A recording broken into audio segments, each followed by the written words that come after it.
ತಂಗಿರು ಒಬ್ರಿಗೊಬ್ರು ಒಳ್ಳೇದು ಬಯಸುವಂತ ಅಕ್ಕ ತಂಗಿರು, ಬಟ್ ಇನ್ ದಿಸ್ ಸಿಚುವೇಶನ್ ಇವಾಗ ತಗೊಂಡ್ ಬಂದಿರೋದು, ನಿಮಗೆ ಯಾವ್ದಾದ್ರು ಬೆಸ್ಟ್ ಮೆಸೇಜ್ ಬಂದಿದ್ಯಾ? ಹಿಂಗೆ ಯಾಕೆ ಹಿಂಗ್ ಮಾಡ್ತಿದ್ದೀರಾ, ನಿಧಿಗೆ ಯಾಕೆ ಹಿಂಗ್ ಮಾಡ್ತಿದ್ದೀರಾ? ದಿನ ಬರ್ತಾನೆ ಇರುತ್ತೆ ನಂಗೆ, ದಿನ ಬರ್ತಾನೆ ಇರುತ್ತೆ. ಮುಂಚೆ ಅಂತೂ ಬೈದೆಲ್ಲ ಕಳ್ಸೋರು ನಂಗೆ. ಅಯ್ಯೋ ನನ್ಗೆ ನನ್ನ ಪರ್ಸನಲ್ ಲೈಫ್ಗೆ ಅದನ್ನೆಲ್ಲ ಬೈದೆಲ್ಲ ಹಾಕೋರು. ಸೊ ಅದನ್ನ ನಾನು ವಾಯ್ಸ್ ಔಟ್ ಮಾಡಿದೆ. ಬಟ್ ಇತ್ತೀಚೆಗೆ ಬರ್ತಾರೋ ಮೆಸೇಜಸ್ ಹೆಂಗಿದೆ ಅಂದ್ರೆ ಇಟ್ ಇಸ್ ವೆರಿ ಪಾಸಿಟಿವ್. ಅಂದ್ರೆ ನಿಮ್ಗಳ ಪರ್ಫಾರ್ಮೆನ್ಸು, ನಿಮ್ಮ 3 ಜನದ ಕತೆ, ಆ ಒಂದು ಟ್ವಿಸ್ಟು, ನೀವುಗಳು ಅದಕ್ಕೆ ಜಸ್ಟಿಸ್ ಕೊಡ್ತಿರೋದು, ಅದೆಲ್ಲ ನೋಡಿದಾಗ ಒಂಥರ ಮೋಟಿವೇಶನ್ ಸಿಗುತ್ತೆ. ಇನ್ನೊಂದು ಚೂರು ಏನಾದರೂ ನಾವು ನಮ್ಮ ಕಡೆಯಿಂದ ಇನ್ನೊಂದು ಕೊಡ್ಬೋದು ಅಂತ.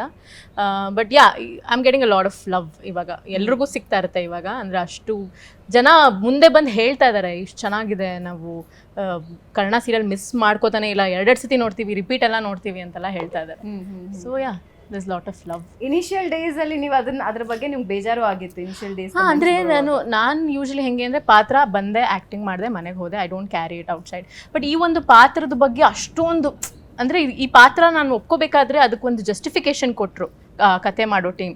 ಸೊ ಅದಕ್ಕಾಗಿ ಒಪ್ಕೊಂಡಿದ್ದು. ನಾನು ಒಪ್ಕೊಂಡಿದ್ದೀನಿ ಅಂದರೆ ಅದರಲ್ಲಿ ಏನೋ ಇದೆ, ದಯವಿಟ್ಟು ವೆಯ್ಟ್ ಮಾಡಿ ಅಂತ ಎಷ್ಟು ನಾನು ಕನ್ವೆ ಮಾಡೋಕ್ಕೆ ಟ್ರೈ ಮಾಡಿದ್ರು. ಇಲ್ಲ ನೀನು ಸೀರಿಯಲ್ ಬಿಡು, ಅದೇ ತುಂಬ ಪಾಪ ಕನ್ಸರ್ನಿಂದ ಪ್ರೀತಿಯಿಂದ ಹೇಳ್ತಾರೆ ತುಂಬ ಜನ, ಸೀರಿಯಲ್ ಬಿಡು, ಯಾಕೆ ಒಪ್ಕೊಂಡಿದ್ಯಾ ಅಂತಂತ, ಸೀರಿಯಲ್ ಮಾಡಿ ಯಾಕೆ ಈ ಥರ ಪಾತ್ರ ಒಪ್ಕೊಂಡಿದ್ಯಾ. ಅವ್ರಿಗೆ ಹೇಗೆ ಹೇಳ್ತಿದ್ರು ಮುಂಚೆ, ಇವಾಗ ನನ್ಗೆ ಆಕೆ ಹೇಳಕ್ ಶುರು ಮಾಡಿದ್ದಾರೆ.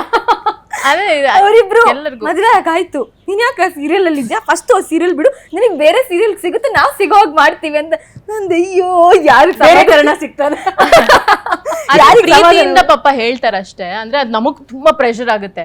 ಸೊ ಒಂದ್ ಪಾಯಿಂಟ್ ಅಲ್ಲಿ ಪ್ರೆಷರ್ ಆದಾಗ ನಾನು ಅದನ್ನ ವ್ಯಕ್ತಪಡಿಸಿದೆ ಕೂಡ, ಪ್ಲೀಸ್ ದಯವಿಟ್ಟು ನಿಲ್ಸಿ ಇದನ್ನ ಅಂತ.